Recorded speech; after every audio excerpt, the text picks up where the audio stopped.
On the latest episode of the PCT podcast, we are joined by performance psychology consultant Philippa McGregor.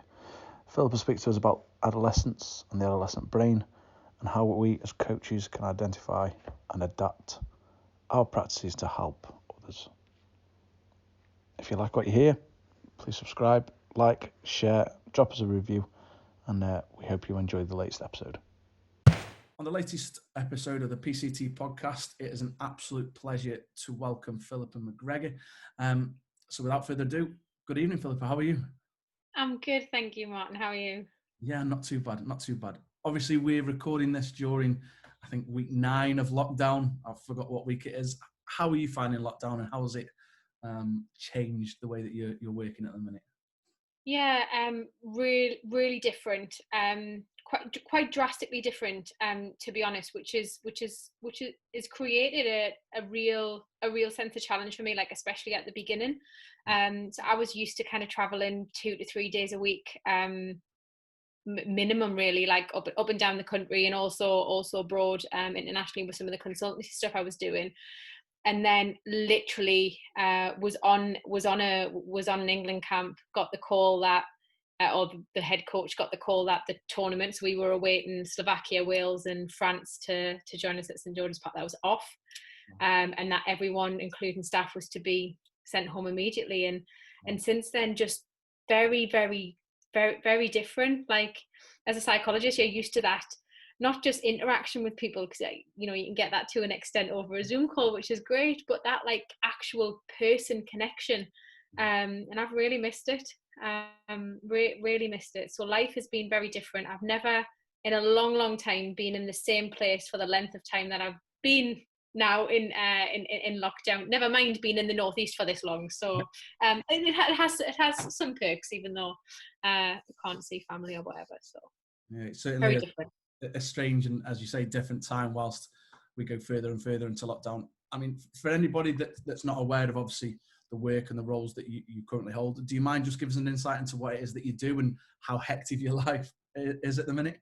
Yeah, for sure. So I'll kind of give a little bit of background on kind of academic side, because that's kind of going to be, I guess, some of the bits that I'm going to share with you on the podcast from hopefully an expertise perspective or a knowledge perspective.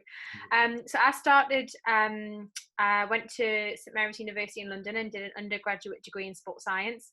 So I had a real kind of passion for the different disciplines within sport, and didn't at that stage know quite where I wanted to specialise. But by the time I came to the end of my third year, it was quite clear that psychology was a bit of a niche for me, and it was also something I was quite passionate about. So I stayed down in London and did my master's in sports psychology at St Mary's. And then academically, that was then followed a number of years later, after a bit of a break, by my PhD, which I've recently just completed at Loughborough University.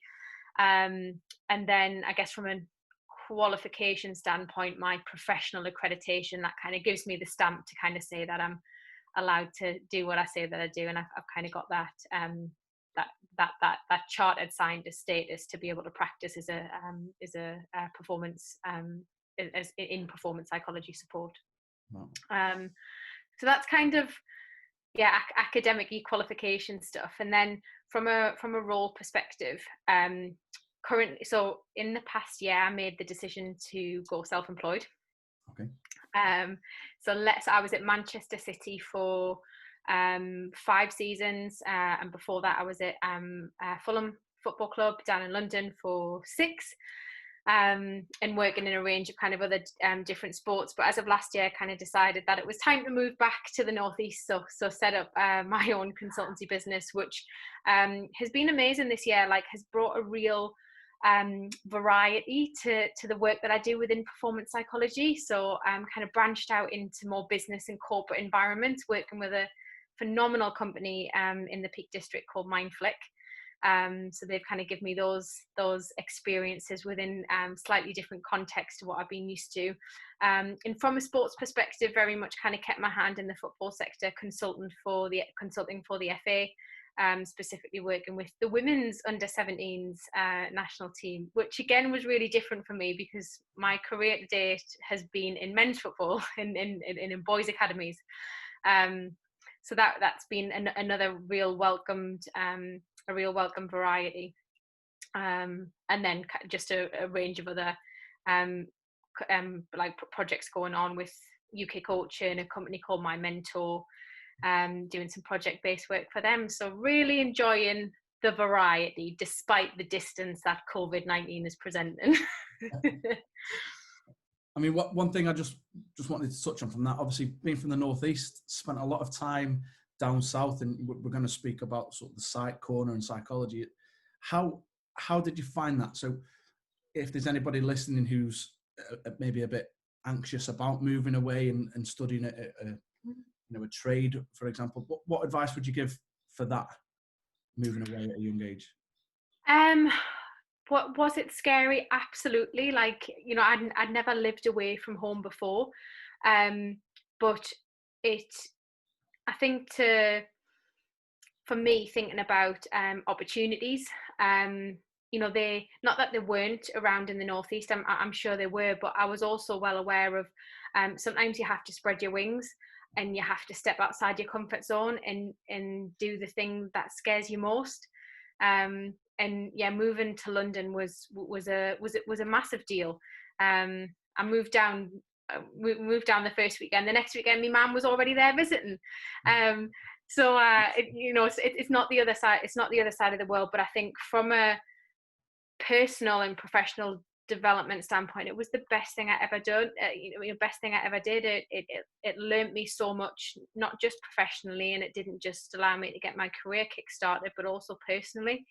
You know, developing that independence and having to, you know, seek opportunities and things out for yourself. You know, I didn't have any contacts or links in the south of the country, so it almost forces you to do that and maybe, you know, seek opportunities or network with people or put yourself out there that little bit more because there's nobody there to do it for you.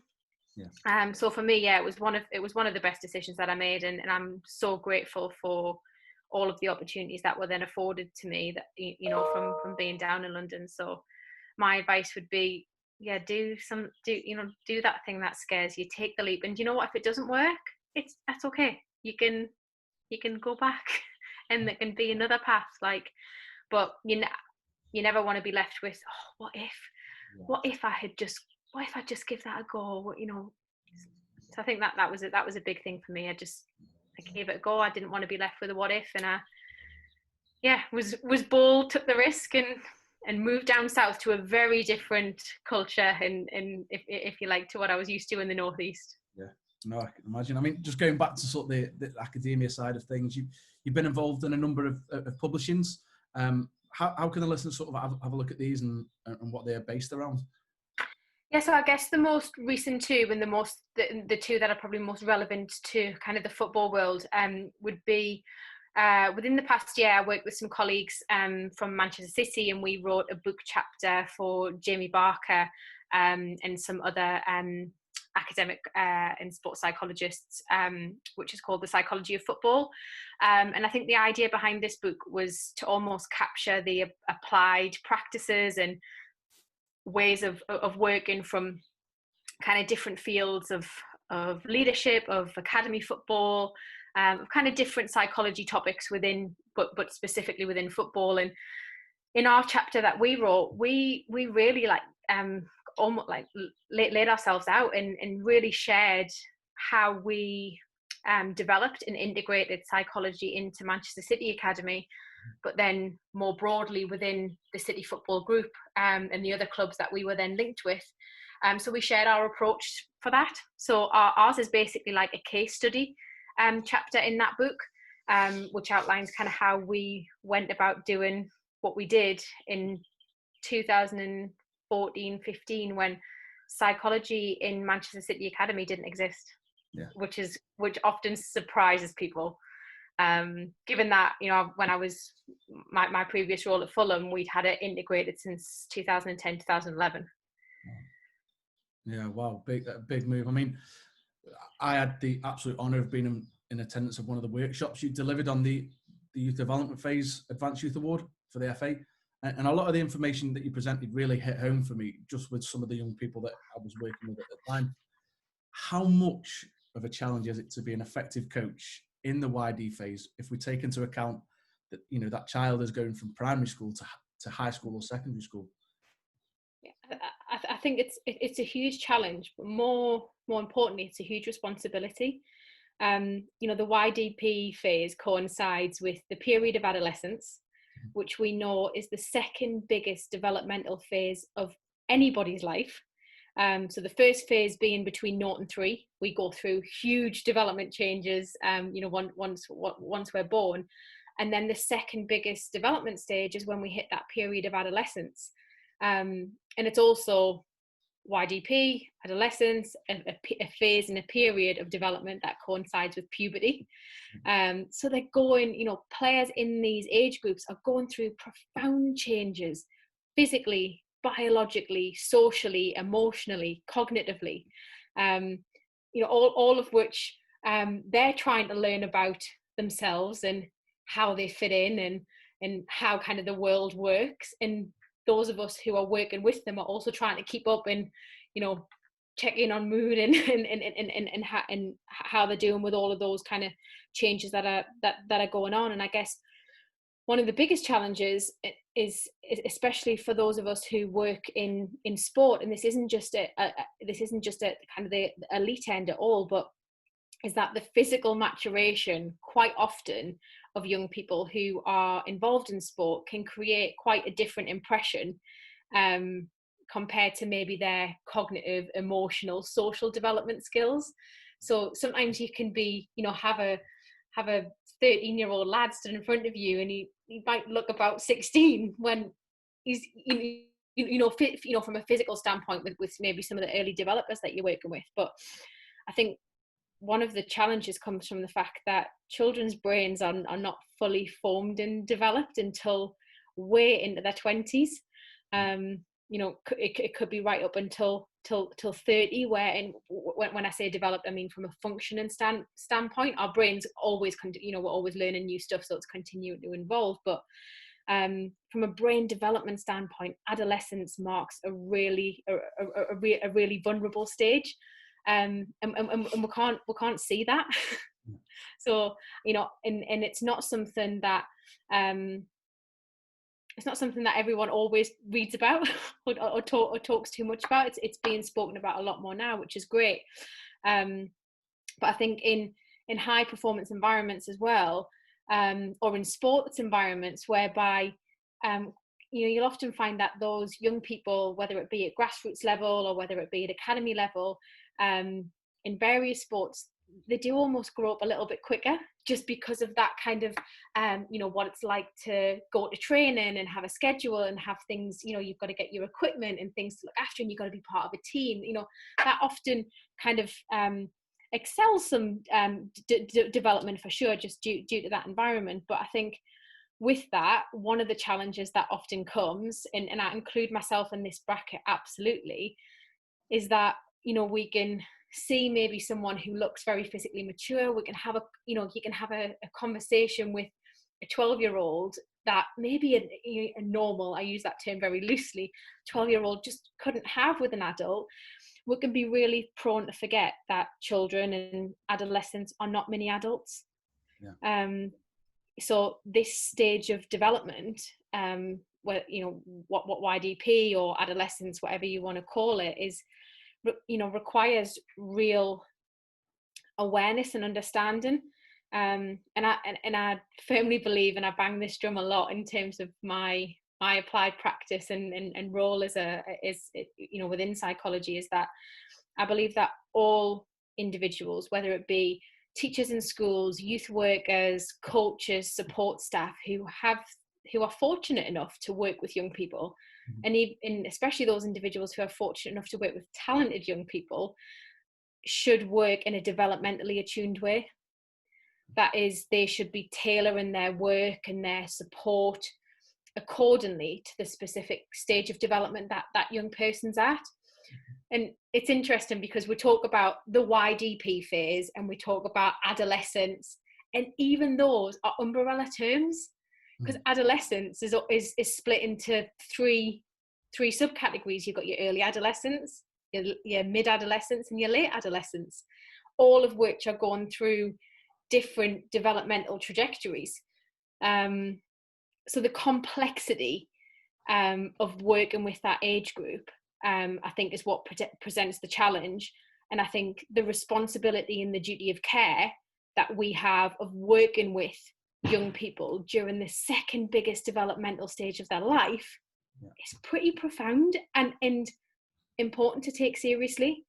And it does amaze me, and it's great now to be involved in, you know, some of the work that you were saying around the AYA and some other project-based stuff where people are now acknowledging that actually when this developmental awareness stuff is really important, and it's not just the job of the psychologist or the welfare officer or the well-being person. Actually, we all need to understand it to help us to effectively inform our practice. Yeah, I mean, we spoke off air about, you know, we're very fortunate on the AYA to get this level of, you know, content and knowledge from the experts, but really it shouldn't matter whether we are high performing elite academy coaches or grassroots, because we have such an influence on these youngsters that, you know, and I was speaking to a county coach developer yesterday from the FA that they're looking at integrating it now, a lot of the psychology stuff that we're learning on the AYA onto the level ones, because as we mentioned, just how important is it? You know, one thing I saw this year was, you know, looking at a child coming in on a Friday at 7:00 and thinking, oh God, they look tired. Now last year I was like, oh, what's up with them? Are they not sleeping well? But then through the AYA and speaking with other people, understanding they've just gone to high school. All the social and psychological factors that go into that, they might just want to play on Friday. You know, they don't want to listen to me talking and banging on. They just want to play and enjoy that. And just one thing I wanted to ask is, what would you say the main challenges that any coach faces when they go into that adolescence phase at 12 years old? Oh, never mind coaches, parents, teachers, the lot are going to get these sorts of challenges. I think the emotional development challenges that comes with this stage of development are really challenging, and are the things that can sometimes cause us frustration and confusion and uncertainty, because we're not really sure what's going on. But I think the things to kind of be aware of around kind of the emotional development challenges, and like you say, this doesn't matter if we're talking about a player who just plays on a Sunday at his local club, or someone who plays for, you know, one of the top clubs in the Premier League, because ultimately, before any of these adolescents or children are footballers, they are people. And they're young people, and they're young people who all go in different ways at different times through these developmental changes. And from an emotional standpoint, they are experiencing a range of new emotions and new combinations of emotions on a daily basis. So they'll be feeling new things that they've never really felt before and aren't really even sure what it is. You know, a combination of feeling really sad and really angry at the same time. You know, what does that give? You know, maybe that's frustration. And sometimes even they won't know why they're feeling the way that they're feeling, never mind you as the coach, or you as mum or dad, or you as the teacher, knowing why it is the way, you know, the why it is that they're feeling the way that they're feeling. And you know, they're experiencing these various different emotional challenges without necessarily having the strategies in place to know how to deal with them. And that's difficult, because I'm experiencing something, I'm feeling something that I either don't know why I'm feeling it, or I don't know what it is, but I also don't know how to deal with it. And something like emotional regulation or emotional control, it's kind of different terminologies that are used, is a developmental skill. It's something that develops with age and experience. So I think, the emotional challenges would be one for sure. Another one would be the social challenges. So unfortunately for us, as either coaches or support staff or parents, during these adolescent years, we are not the most important people. Peers are the most important people, and as young people are trying to kind of find themselves or position themselves within their social groups, peer relationships are super important. And that again can present some challenges, friendship challenges, conflicts, all of the things that I'm sure we've all been subject to experience in our younger years. But the social development challenges are huge, because it's socially, that's almost top of the list for a young person, especially if we think about in a sports environment perspective, whereby even if it is grassroots level, like you want to be on that team on Sunday. You want to be picked, and you don't want to be picked there, you want to be picked there, and you want to be the one who gets that positive reinforcement, and you also want to be the one that people like, and you kind of you're trying to find where you fit in. So I think that can be really challenging. And then I think the third thing, and I know I'm probably getting really psyche on this stuff, but is, I guess, the cognitive development challenges that come with that. So during that period of adolescence, one of the things that we know about that phase of development is that young people who are in that phase aren't necessarily great at being able to take perspective. So they're not able to kind of switch the view on things or see things from your point of view. And so no matter how much planning you've put into that session and how late you stayed up that night before, like, they just don't see that. No, don't get it, because their ability to take perspective or see things through someone else's eyes is still developing. So again, kind of going back to that point that they're not mini adults, their brains are still undergoing massive changes. They're still learning to kind of try and regulate the emotion and the logical parts of their brain. So I think that can present some challenges from a performance standpoint, regardless of the level that you're talking about.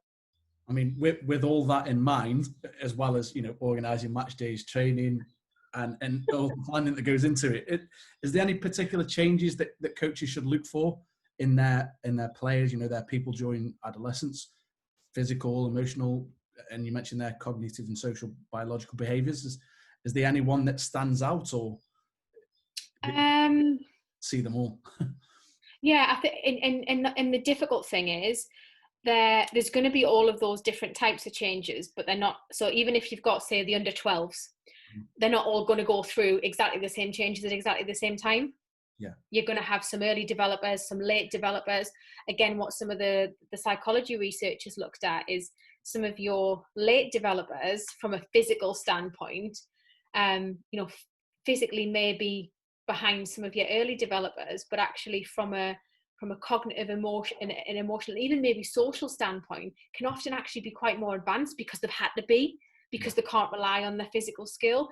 So it's really difficult to say, these are the things to look out for, but for sure, are there going to be markers of kind of within that early adolescence, mid-adolescence, late adolescence period for each of those things? Absolutely. But the challenge is you're probably going to have a squad of 20 who are all going through all of those changes, but it's slightly different times, and also in slightly different ways, because as much as the period of, I've maybe almost framed it as too negative, and it's not meant to be that, because some young people will absolutely breeze through adolescence and manage their emotions and engage great in different relationships, and physically just kind of tuttle on through different stages of development, whereas others will struggle a lot more. I mean, one of the key things from the workshop that you delivered was around adolescent emotional development. Now, that sounds quite in depth. Are you able to just give us a little bit of insight and findings behind what that looks like? Yeah. So we in the session that you set in on, we started a little bit talking about kind of the adolescent brain and how that develops, but from I guess a research standpoint, and where kind of my PhD sat was well, actually, if we know that the development of emotion related skills is a developmental skill, as in they'll get better at it when they get older, that great, we've got that awareness. But when we're working in a performance environment, again, take the level of performance out of it. But when we're working with young people who have to perform, we almost need to, from an emotional standpoint, we need to facilitate, or we need to fast track some of those emotion related skills. So through my research, one of the things that we found and ultimately delivered, actually through the research itself, through some intervention work, was in order to help players effectively develop what we call emotional regulation strategies. So strategies that are going to help them manage the emotional experiences that they have, almost cope with the roller coaster of different emotions that's likely to come into their day, never mind their week. Is that we need to first of all develop emotional awareness. Mm-hmm. So those things come kind of hand in hand, and to get emotional awareness, we need to be able to talk openly about emotions. And if we're talking about emotional development in a sports setting, the people who need to be able to talk openly about emotions are going to be the staff that are involved with those players.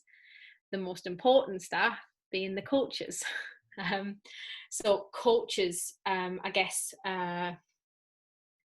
openness to, or acceptance of recognizing that actually the one thing that we have in common as humans is that we all feel.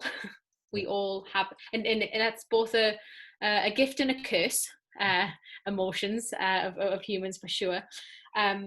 But if we want to help young people manage some of these emotional challenges, then we have to be able to help them develop a level of emotional awareness, and that comes from being able to talk openly about emotions. And as coach, maybe being a bit vulnerable and sharing maybe some of the things that you felt on that match day, or that you've experienced in that training session. And I guess as adults, we're meant to be a bit better at managing our emotions. Even though, at times have all been hijacked. But I guess from a performance standpoint, that's really important, and even more important when you're working with young people, because the stage of development, remember, they're like sponges. Yeah. They're gonna, even when you don't realize that they're taking things on board, that they're modeling and learning from you all the time. So I think the importance of developing that emotional awareness in your young players through just having conversations about emotions, sharing your own emotions, and being open to having, I guess, those softer conversations about those aspects of performance is fundamentally important. The second, I guess, in insight, or some of the things that we did in the research, was recognize that due to the stage of development that they're at, and the development of the connections that are still forming between the emotional brain and the logical rational brain, when emotions of a young person are high or heightened, or more sensitive for whatever reason, you need to be the logical rational one. Okay. Because we're meant to be a bit better at that. So it's almost not getting caught on the emotional roller coaster with them, and actually being the one who recognizes that he or she they're going, or they've gone. Okay, how do I help just bring them back down? How can I bring some logic and some rationality to this situation, and maybe not help them, and not let them get too distressed by this, whilst at the same time, and this is the challenge, and this is where people are like, you're joking, we've got to do all of that. You're being the logical rational one, you're trying to I guess reduce the distress that they're experiencing that time, but at the same time recognizing that it's an important part of their development to experience these different emotions. So you've almost got to let them ride the roller coaster at times as well, and be the one who has this knowledge and awareness and understanding of the importance of this area, and then through through your craft and through your ability to take that knowledge and translate it into practice in whatever way that might look like for you. That's the important bit. And that's often the bit where you sit down and you have some great conversations about, how might I do that? Or how might that come to life? And that's going to be different for everyone, because all of our crafts are very are unique and slightly different. The way I work as a psychologist on this area is maybe going to be slightly different how somebody else who offers psych support works in this area. And then I guess one of the most important things kind of linked with that, what came from the research that we did, was that naturally, and this isn't just adolescents, but maybe more so adolescents who are involved in some sort of performance, are going to have the natural tendency to suppress, to try and, linking back to kind of some of the social challenges. I don't want to show my friends that I'm upset or that I'm frustrated or whatever it might be. So one of the strategies is naturally going to be to suppress those emotions. We don't need to encourage that. They're going to probably do that quite naturally anyway, and that's going to be okay. We all do that. But it's not a strategy that, from a psychological standpoint, would want to be promoting or encouraging in terms of that being our recommendation. But also B, it's not a strategy that long term is going to have any kind of adaptive emotional regulation effects, if you like, because all we're doing is suppressing. We can only suppress for so long. So as a coach or as a member of the performance team, we don't want to be encouraging that. We'll recognize that it's probably going to happen, but actually what we can be doing is encouraging more adaptive and more positive types of emotion coping. And what we call that is maybe some sort of like cognitive appraisal type of coping, whereby actually we help the young person maybe think slightly differently about the situation, whether it be through acknowledging the emotions that they're experiencing, having a conversation about it, reframing the situation, helping them take perspective. Those are the types of strategies that we know are going to be really effective, but also adaptive from a developmental standpoint. They're going to do the suppression stuff anyway, but so we don't need to encourage that, and but also we need to be accepting of that's probably going to occur, especially in the moment when they're still kind of learning these other strategies. But that was a big thing that kind of came out of it in terms of the types of coping, the types of kind of emotional regulation strategies that we see kind of present themselves within elite youth performers. I mean, as you mentioned there, there's a complete range of emotions that not only the child goes through, but the coach may go through. Absolutely, there's particularly 3 emotions that adolescents are sensitive to. Do you mind just sharing a bit on that, and how as coaches we can maybe adapt our delivery and behaviours to reduce exposure? Yeah, for sure. So we know that during adolescence, there's 3 emotions that cause particular sensitivity. And if we're not careful, if a young person experiences a really high dose of these of these emotions, they actually can be quite toxic and actually really, really difficult for them to deal with, and kind of go then down a really distressing path, which is not the place that we want to get to, especially not in a sports environment. So 3 emotions: stress, anxiety, and shame. They're the 3 emotions that create particular sensitivity in young people. So stress, just to kind of give, I guess, a little bit of a definition of each of them. Stress is when there's a perceived imbalance between the demands of the environment or the situation and the individual's perceived ability to be able to cope. So this is what the environment's presenting to me. These are the challenges, demands. How do I think that I can cope with that? And if the demands exceed the level of coping abilities, then we experience stress. Anxiety, really closely related to stress, and you often find that the 2 actually can come quite closely in hand in hand. But anxiety is a very normal emotion. We all worry and doubt ourselves at times. And anxiety is an emotion that kind of dates back to our cavemen days, if you like, because it's the emotion that kept us safe, because it's the emotion that essentially tells us we're in danger, there's a threat here.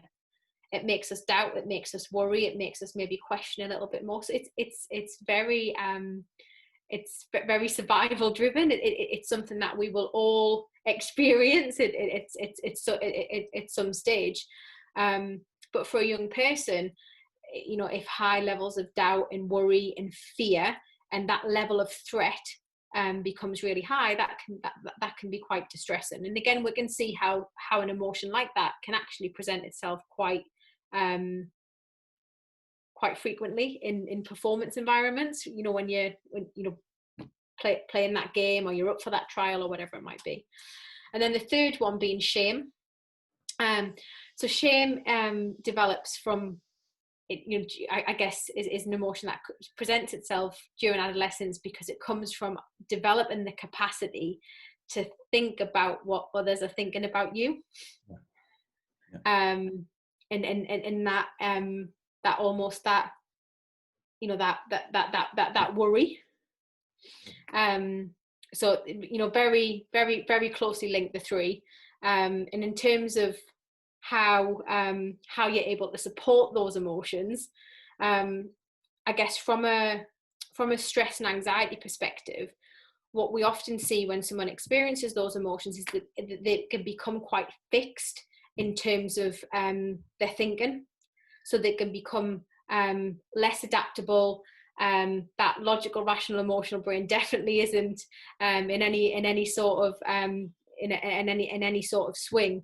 So for what we need to be able to do is almost try and facilitate that young person when those levels of stress and anxiety are high, is to help them kind of take that perspective through trying to switch their thinking, trying to alter the way they're thinking about that situation to help reduce those levels of those emotions. Remember, they're not good at being able to do that by themselves, so they need us to maybe be able to help them take that perspective and look at things slightly differently.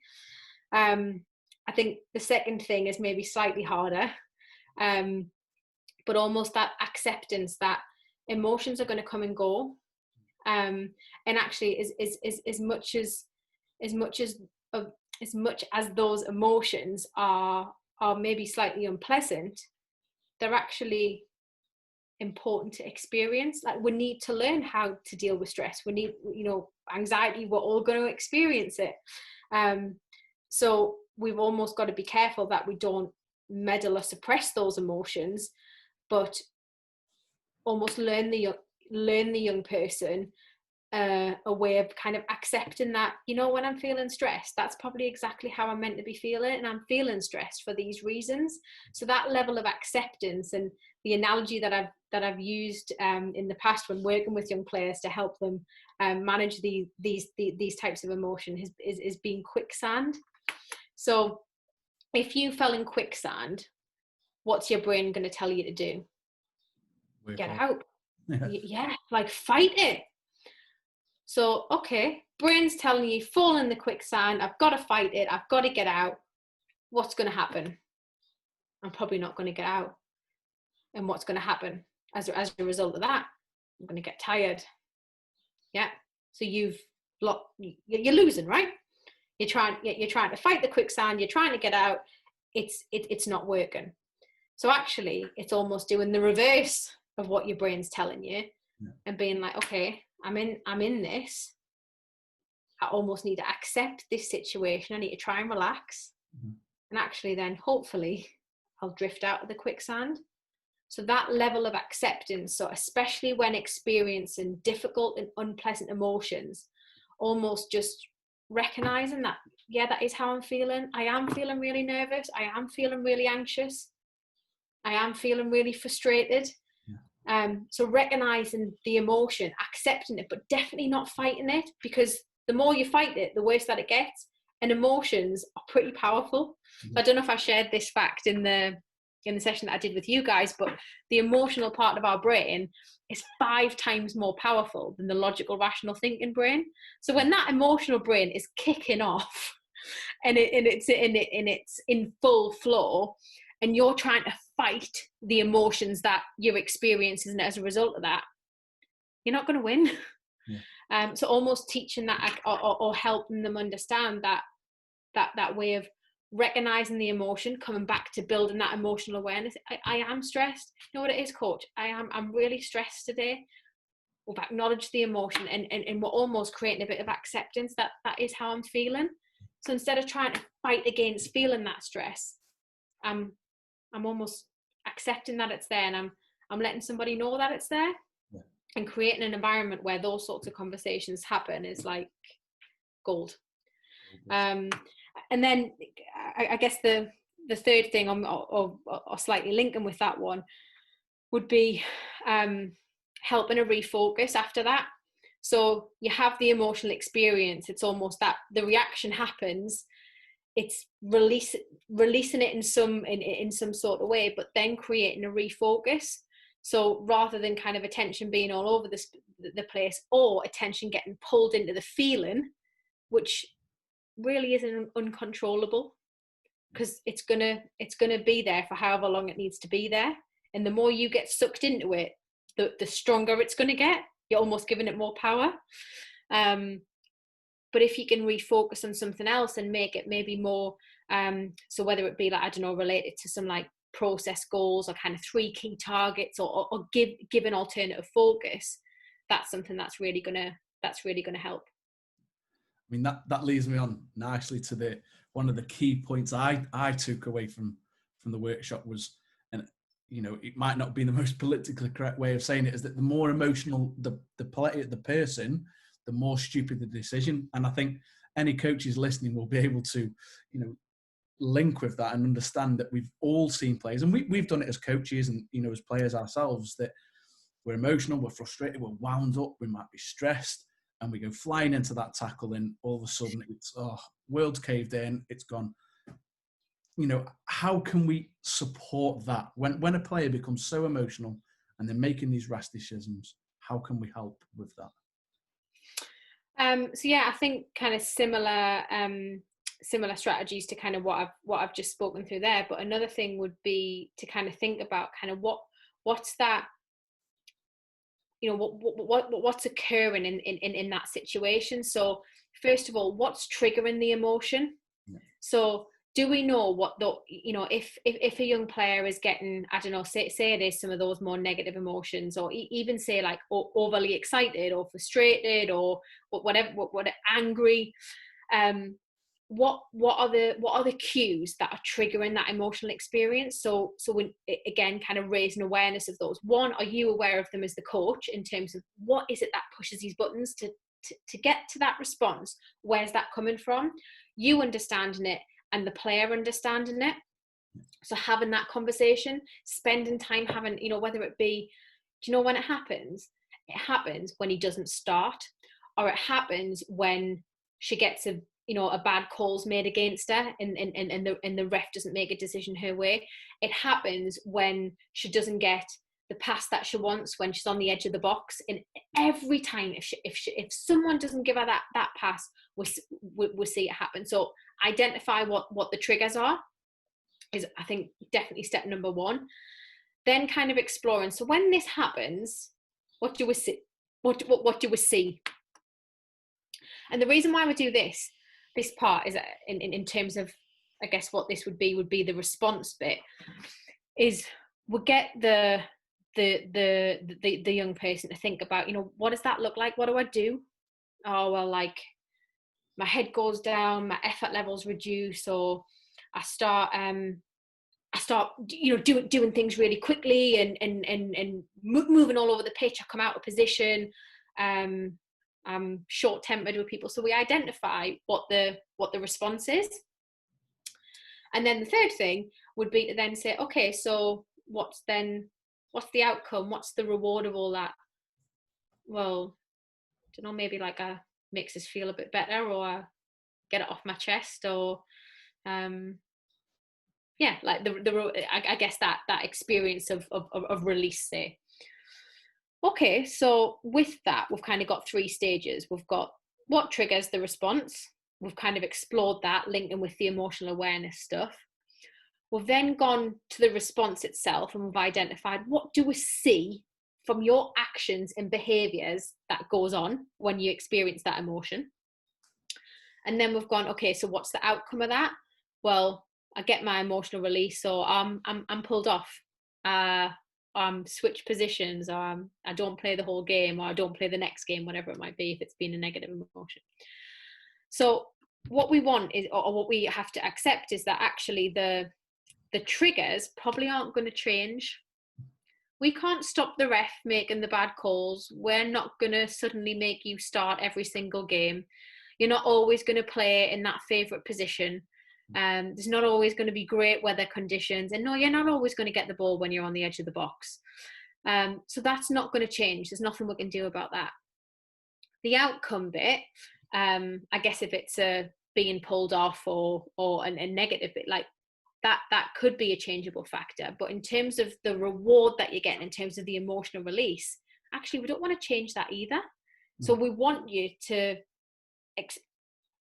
experience those triggers, have the outcome of the release of the emotion, but actually the thing that we need to target then, the thing that needs to change, is the response. And guess what? We can change that, because the things that we've described are your actions and behaviors. Those are things that you are in direct control over. Your actions and your behaviors, although you might not think you do, you have a choice over them. Yeah. And that's going to be the thing we change. So then almost working through that process of being, how we're going to change, what needs to be different about that action or behavior? What needs to be different about that action or behavior? And we then create a new middle bit. Yeah. So we're still experiencing the same triggers. We still get the release of the emotion at the other end, but actually the bit in the middle is much more adaptive. It's much more positive. So maybe kind of a little in that technique or strategy came not necessarily from a psychology book, but it came from the Habit Loop book, the Power of Habit book, where they talk about habit loops. And I've just adapted it to work from an emotional standpoint to facilitate kind of coach-player work around this area. No, it's really interesting there that you're saying we can control the response, and I think that's going to be powerful for me, certainly moving forward, and how I can adapt to that. So, something you alluded to right at the beginning of the chat was obviously adolescence is the second biggest development stage in their lives. And we go on about, the brain constantly developing it, and it's not fully formed until, up to age 30. Just how active is the teenage brain at this stage? Oh, I mean, like, I don't know how you quantify it, but in terms of kind of the pruning of all, you think of the hundreds of millions of neurons that are in the brain, and the stimulation that's going on for a young person. Because remember, as adults, our brains aren't stimulated because we've been through lots of experiences. There's less novelty in our life as an adult than there is in the life of an adolescent or a child. They're experiencing new things on a daily basis, whether that be an emotion or whether that be a situation, whether that be a relationship, whether that be, a challenge.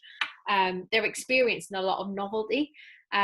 So in terms of the activeness of that, it's huge. And I guess linking back to something that I think that I said earlier around kind of how malleable it is. So because it's gone through all of these different stages, it's really flexible. So it's an ideal time for learning because of its flexibility. And it's kind of during this time that habits or things that are done often are kind of, they start and become much stronger and solidified, and maybe the things that aren't used as much kind of get pruned out. But in terms of activity, if we were to wire it up, it would be pretty illuminated, for sure, just due to the due to the various changes that are going on in the different regions of the brain, due to the various different networks that are forming the connections from the emotional to the logical part, from the emotional to the logical part of the brain. There's a hell of a lot of activity going on there. Even if we think about sleep time, adolescents experience different circadian rhythms to what we do as adults. They naturally want to go to bed later and get up later. And again, kind of just, I guess, linking into everything that's going on from a developmental standpoint. So lots of activity, lots of change, which in turn presents for some, and then for us, high levels of challenge. Yeah, so in total, then there's not really much to think about, is there, when coaching adolescents? But in all seriousness, you mentioned on the workshop that teenage brains are wired up to be impatient and impulsive. You mentioned it earlier, they're unable to understand sort of others' viewpoints as well, so that's where the impulsiveness comes from. How can we frame sessions and develop and support people in this sort of stage of adolescence? I actually think that this part of being an adolescent, where they are impulsive, impatient, quite reactive, lends itself quite nicely to how we then might structure or design coaching practices. So during adolescence, what we also see is an increase in their risk-taking behaviours. So they'll, as adults, we'll kind of, is this safe? Is this right? Is everything how it needs to be? We'll planned it. What if? Plan B? Yeah, they're not as much like that. So from I guess a coaching standpoint, almost playing to the fact that we know they're going to be impulsive, we know they're going to be impatient. So how do we design sessions and structure sessions whereby it'll almost lend itself to some of the characteristics that we see of these ages? How we might structure parts of the session whereby they experience lots of success, how we might structure or integrate parts of the session whereby actually they've got to take a risk to, are you going to risk it to win, or are you going to play it safe? Almost playing to that part of their brain of that risk taking and that threat perception, whereby it actually ignites it, but in a really healthy and facilitative way. So I guess rather than thinking, right, how do I work against this impulsiveness, high risk taking, sensitivity, kind of socially sensitive young person, how can I play to it, and how can I use some of this stuff that I now know from a development standpoint to my advantage when I'm planning sessions? So almost working with it rather than being like, right, how am I going to manage this? How am I going to deal with it? Actually, I'm going to work with it, and I'm gonna as a coach or deliverer, I'm going to craft that knowledge that I have into something that then lends itself to a session that is developmentally tailored for an adolescent. My mind's blown. So I don't know how we're going to get all this information out to the listeners, but one note I jotted down was, you mentioned earlier that the emotional part of the brain is 5 times more powerful than the logic, and that all messages go to the emotional brain first. Yeah. So for somebody, say like me, who's not had much exposure to the 2 different parts of the brain, can you just give us an insight into that and what challenges we may face as coaches? Yeah, so I guess just due to our wiring, messages are going to go to our emotional brain, our emotional brain first, and it's not logical, it's not rational, and that's where the development of the connections between the emotional brain and the logical, rational thinking brain are really important. And it's not in its development strategies whereby, in some of them that we've talked about today, that when that emotional brain does fire up, and it does in us as adults, there's certain things that trigger our emotions, and from whether you're talking about an adolescent or you're talking about an adult, like having strategies in your toolbox to help you manage maybe some of the emotions that you know that you're going to find slightly more challenging is really important. But again, that's something that's really novel and new to a young person. They don't know what those strategies are. They've not. It's kind of a little bit of trial and error, if you like.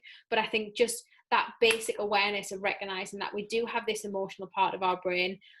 It's not rational. It's quite black and white. It's quite judgmental. It's reactive.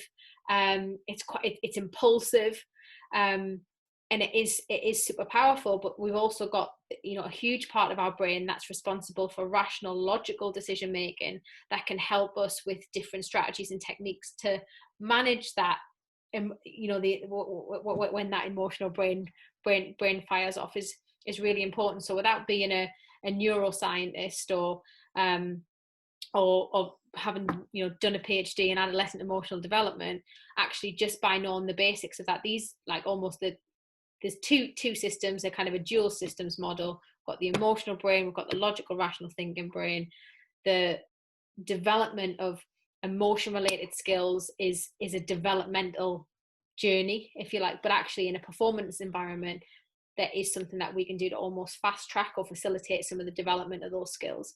And that comes through having an awareness and knowledge of some of the stuff that we've talked about today, but also then thinking, okay, so I've got this knowledge and understanding now.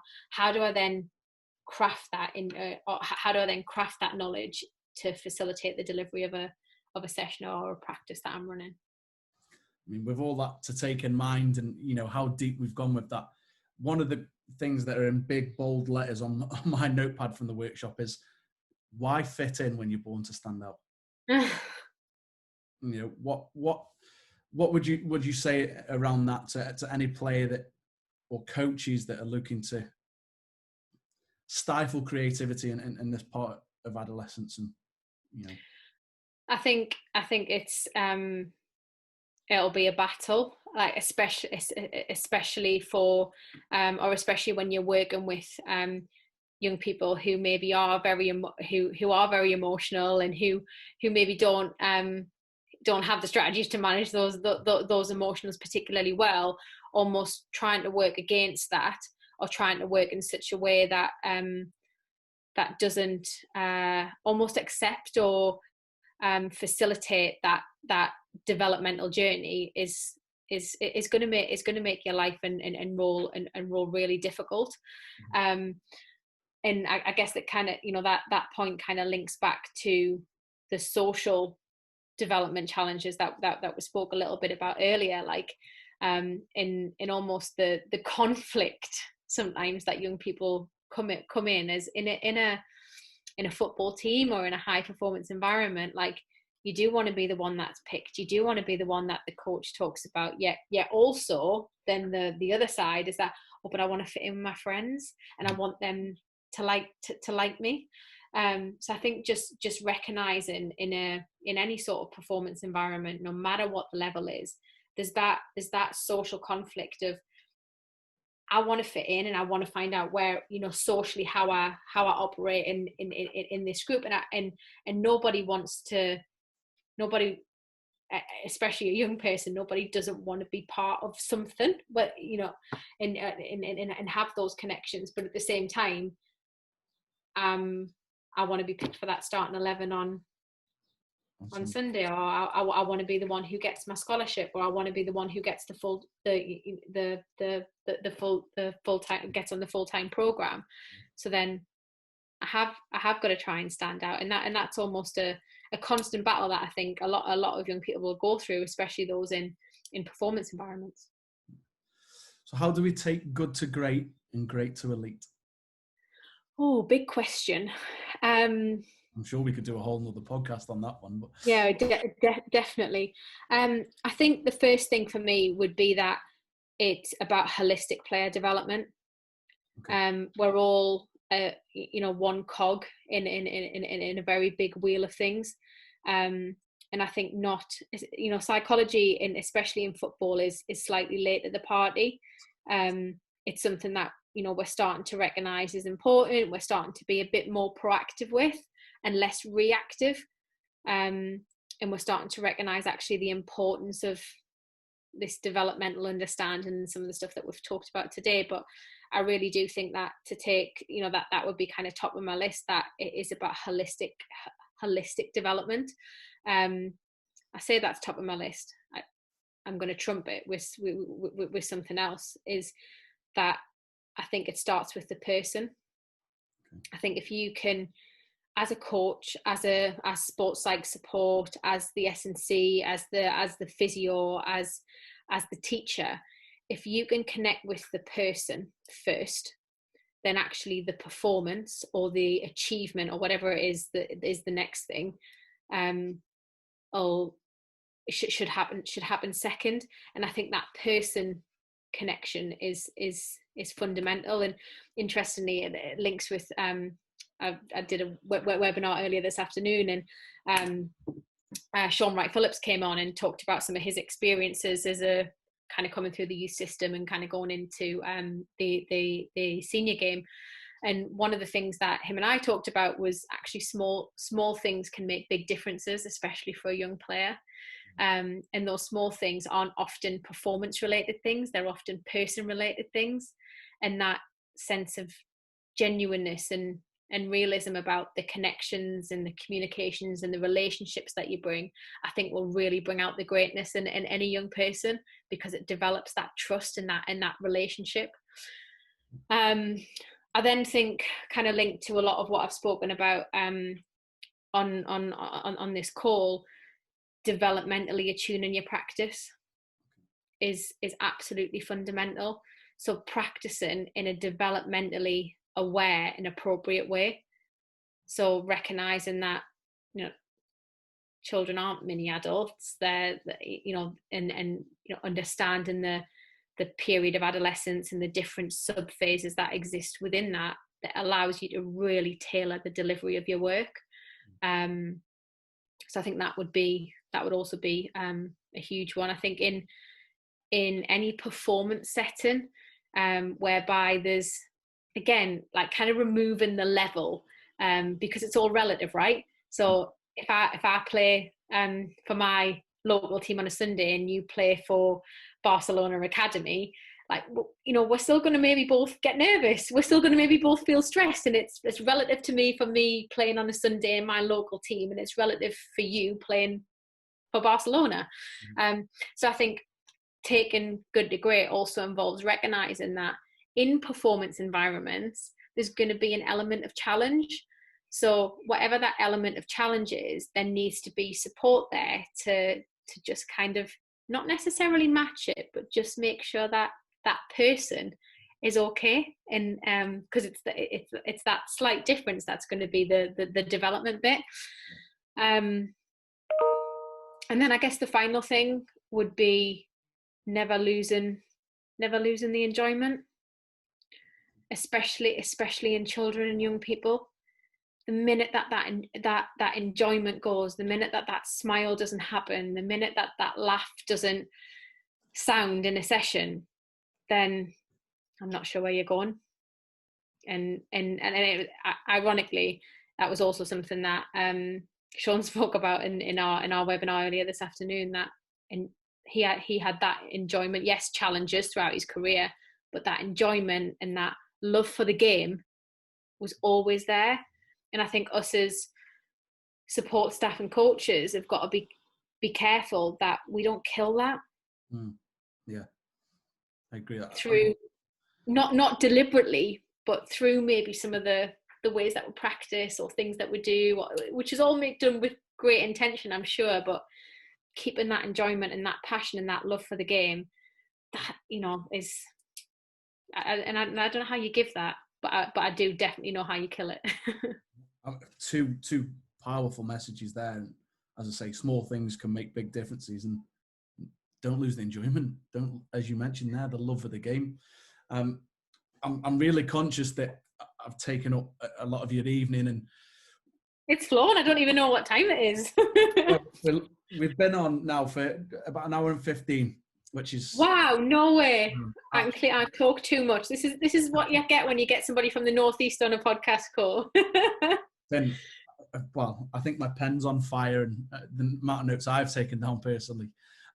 Just, you know, for the future, how can listeners follow your work, and, you know, if they're interested in the psych side of the game and the, you know, adolescent brain, and how can they follow that? So yeah, I use social media platforms like LinkedIn and Twitter, and where I can, I ought, like, you know, I'm sure as everyone does, you kind of get requests to network, and LinkedIn, and I always try and adhere. That's how we became connected again, just through a LinkedIn message. And so I do try and kind of promote and whether it is sharing things that I've read or found useful, or sharing some of my own work. So I do use social media. More than happy for kind of an email address to be shared, and people to drop me an email. But yeah, I guess from a work standpoint as well, like, I'm hoping now that the PhD's finished to go on to kind of publish some of that work that's sat within there. But again, that kind of just try and share that kind of within through the realms of social media. But always keen to network and kind of get in touch with like-minded, passionate people who are keen to talk about some of this stuff. Fantastic. What does the future hold for you now then, Philippa? You mentioned obviously the PhD is complete. Is the roles to go back to? Is the new projects on the line, or is it all dependent? Yeah, so a little bit of both. So there's hopefully going to be some new kind of avenues to explore in new sports, which I'm super excited about. That was one of the main reasons for me kind of going self-employed, was to get kind of greater variety and be able to take principles of performance psychology kind of outside the elite sport environment into education and business. And so yeah, there's some new things, fingers crossed, once we get through this COVID and things start to go back to whatever normal is going to be. That'll be on the horizon. But yeah, definitely kind of continue the connections and the consultancy work that I had in place before that. The work that I'm doing with the guys at Mindflick at the moment is phenomenal. They've adapted very, very quickly, and are doing some great freebies and webinars and things. So yeah, a little bit of what was, and hopefully a little bit of new stuff as well. Fantastic. I'm sure it'll be a success in whatever it is that you do. To finish off, we do have a quick fire question round. It is usually based around playing or coaching. So I've tried to adapt these a little bit. Good. Biggest wow moment to date? I honestly think, just really, this is, I guess, very recent, but finishing the PhD, I don't think I ever thought I was going to do that. Okay. Biggest influence on your work? Can I only give one? Nope, reel them off. Okay. I probably got three. Cherry Daly, so who was the head of psychology when I was at Manchester City Academy, who I then took over when she left that role. A massive influence in terms of my development. Learned so much from her, and so grateful for the opportunity she afforded me. Second one, Andy Rogers from Change Your Mind, so clinical psychologist that's also working within kind of the sports arena. Again, just his ways of thinking kind of stimulated new thinking in me, thinking that I never probably would have done or even looked into if I hadn't have met him, and he hadn't have given me a different perspective, given his clinical background. So Andy would be another one, and then a third one would be Grant Downey. So Grant Downey was the head of performance at Manchester City, across all the performance staff. And from a personal and professional standpoint, Grant has been one of the best people I've ever met, and the biggest influences on me for sure. Fantastic. Best coach you've worked with? Well, do you know what it is? There's so many. But if just kind of going off the theme of what we've been talking about today, Adam Temple, who was a coach who I worked with at Manchester City, his openness to learning and passion for supporting young players, and supporting and developing young players was unbelievable, and I loved working with him. He was a great colleague, and he's now a dear friend. But from a coaching standpoint, I don't think I've ever really worked with a coach like him. And he was really great to work with. Some high praise there. Best player you've worked with? Oh my God, that's even harder. That's impossible to answer. There's there's been so many over the past 11, 12 years now that that I've worked with.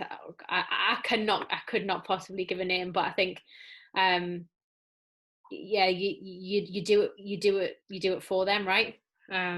But there's so many. I can't, rubbish answer, but I can't answer that. That's fine. This will probably be a bit more tricky then as well. Developing the player or developing the coach? Oh no, a lot easier. Develop as a psych, working with and through your coach. Okay. To then develop the player. You're never going to get as much time or as contact time as a coach does. So if they can be your direct point of contact and you can kind of instill what they can then go on and use, work with and through the coach every day. I thought that was going to be a difficult one then. Is there anybody you would recommend or like to hear on the podcast? I think Grant Downey would be great, Grant has a wealth of experience in football, the professional game in the first part of his career, and then the latter part in academy. He's a great storyteller and has a hell of a lot of knowledge. I could listen to him every day. So yeah, Grant would be definitely get him on your hit list. Will do. It's a never growing list, but he's added to it, and we'll get him on. Philippa, it's been absolutely immense to speak to you today. Thank you ever so much for giving us some of your time to offer an insight into the adolescent brain and all things psychology, and how we as coaches can support our people and therefore players. I want to wish you well and everything that you do moving forward. I hope you stay safe for the remainder of lockdown, however that long that may be. And I say, just stay safe and well, and thank you for sharing your expertise today. You too. I've really enjoyed it. Thanks so much for inviting me to be on. No problem. It's been a pleasure. Thank you, Philippa. Thanks. Thank you. Speak soon. As a small local business, PCT Coaching likes to support fellow businesses, and our good friends over at NSB Autosport are a garage local to Stoke-on-Trent, specialising in Volkswagen, Audi, Seat and Vauxhall, offering repairs, services and MOTs with over 25 years experience in the industry with free advice given. There really is no better service than what you experience with NSB Autosport. Thank you for listening. We hope you enjoy the content that we're trying to bring to you. Don't forget, new episodes will be released every Monday. You can find us on the iTunes Store, Spotify, and if you want to see the video, you can see it on our YouTube channel, PCT Football Coaching.